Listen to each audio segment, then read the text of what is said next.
ছোটবেলা থেকেই আমি জয়েন্ট ফ্যামিলিতে বড় হয়েছি। ঠাম্মি, দাদু, ঝুমি, বালা, মা, বাবা, কাকা, কাকিমা সবাইকেই দেখেছি একসাথে তারা ঘুরতে যাচ্ছে, খেতে বসছে, ঠাকুর দেখতে যাচ্ছে, শপিং করতে যাচ্ছে। যা কিছু হোক তারা সবাই একসাথে মিলেই করছে। কাউকে কখনো নিজেদেরকে নিয়ে ভাবতে দেখিনি, বরং একে অপরের জন্য ভাবছে। আমিও সেরকম ভাবেই বড় হয়েছিলাম। সবার সাথে থাকতে, চলতে, ঘুরতে, ফিরতে আমার ভীষণ ভাল লাগে। কিন্তু সময় আর সম্পর্ক পরিবর্তনশীল। আজকাল মাঝে, মাঝেই আমার নিজের সাথে সময় কাটাতে বড় ভালো লাগে। নিজের সাথে শপিং করতে যেতে, একা, একা রেস্টুরেন্টে যেতে, অফিস থেকে ফেরার পথে গঙ্গার পাড়ে ঘন্টার পর ঘন্টা বসে আকাশ কুসুম ভাবতে আমার ভালো লাগে। না, না, তার মানে এই নয় আমি নিজেকে নিয়েই ব্যস্ত থাকি। আমি ফ্যামিলির সাথেই সময় কাটাই। বরং দিনের বেশিরভাগ সময়ই আমি ফ্যামিলির সাথেই থাকি। খুব আনন্দ করেই থাকি।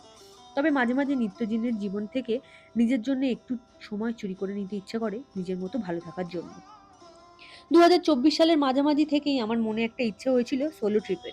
কিন্তু সে কথাটা কাউকেই বলে উঠতে পারিনি, ইভেন এজিকেও নয়। ভাবছিলাম একা ঘুরতে যেতে চাই, শুনলেই কার কিরকম রিয়াকশন হবে, বাড়ির লোকের ভয়, নিজের ভয়, সব মিলিয়ে আর কাউকে বলে ওঠা হয়নি। তারপর এই বছর থার্ড ওয়েডিং অ্যানিভার্সারিতে ঘুরতে গেলাম কালিম্পং।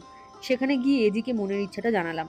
এজি শুনে প্রথমেই বলল, দারুণ আইডিয়া, অবশ্যই তোর একা ঘুরতে যাওয়া উচিত। আমি তো শুধু চাই তুই একা সব কিছু করতে পারিস। তোর খুশির জন্য যেন কারোর উপর কখনো ডিপেন্ডেন্ট হতে না হয়।